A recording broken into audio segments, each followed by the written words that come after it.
I think semua sedia maklum kot, performance sebuah company adalah bergantung kepada performance kaki tangan dia. Kaki tangan perlulah clear dengan apa yang nak dilakukan. That is why banyak, I think keseluruhan company dalam dunia ni pun memang ada key performance indicator, nak indicate macam mana staff-staff buat kerja. Tapi dalam pada yang sama juga, the indication tu perlulah efektif dan juga perlulah boleh membantu ataupun menyokong hasrat, vision dan mission syarikat. Jadi apa yang dibawakan pada hari ini dalam training pada kali ini, memang saya sendiri nampak bahawa the clearance ataupun cara kita sebagai kaki tangan PROLINTAS sekarang ni adalah lebih fokus ataupun lebih faham apa yang kaki tangan perlu lakukan untuk memastikan PROLINTAS sebagai sebuah syarikat yang berprestasi tinggi.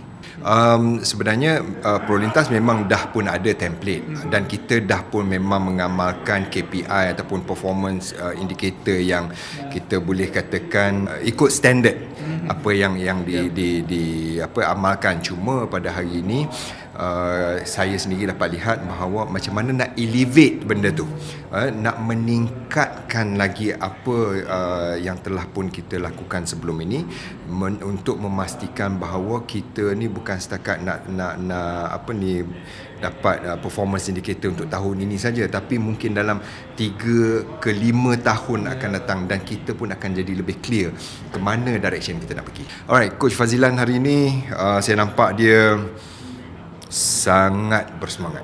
Maksudnya he have a lot of energy actually. So sebagai coach, itu yang kita mahu. Okay? Peserta mahukan daripada coach, itu yang kita nak. Energy dan juga cara penyampaian yang jelas dan juga cara conduct yang professional. Kita pun tahu kata Coach Fazilan memang telah pun bekerja dan mempunyai pengalaman yang cukup luas dalam bidang HR. Jadi kita dapat lihat sendiri how he is in action dan macam mana dia membantu kami sebagai peserta untuk lebih memahami keperluan daripada segi human capital development. Okay. We have this project ataupun initiative. Cuma hari ni we have workshop kan. Sebelum workshop ni kita dah buat macam-macam lah in terms of situational assessment, in terms of some engagement dengan orang-orang tertentu dalam this GLC punya company untuk be clear dengan issues dan berkenaan dengan diorang punya KPI setting, diorang punya performance management punya sistem dan practices kan. So dah dapat semua tu, saya dah dapat, I've gathered all the issues, the findings apa semua, very clear and alhamdulillah very comprehensive. Workshop hari ini is to address isu-isu tersebut based on the findings yang saya sebutkan tadi, supaya we are able, kita boleh strengthen, kita boleh perkemaskan lagi not just the processes and the system but also the practices.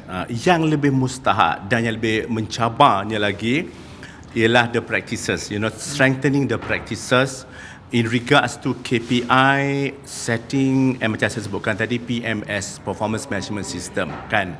We need this workshop. Sangat bagus kan. Kenapa saya kata sangat bagus? Sebab we go deep kan.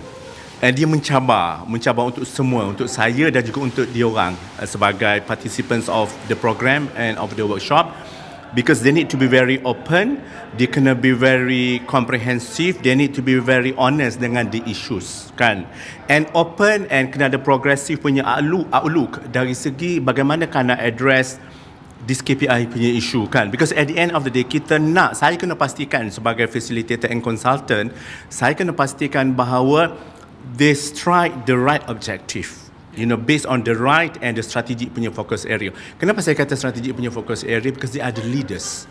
Workshop ni kita ada 6 workshop, comprising all the top leaders. Even ada beberapa middle management punya level. They kena masuk, they kena join this workshop, because if they are clear, and kita boleh, they can bring up the right KPI, the right objective, the right performance measure, if you address the strategic punya issue at the strategic punya level, yang bawah tu akan mudah berubah. Kan, satunya berubah, satu laginya in terms of achievement of the business punya objective.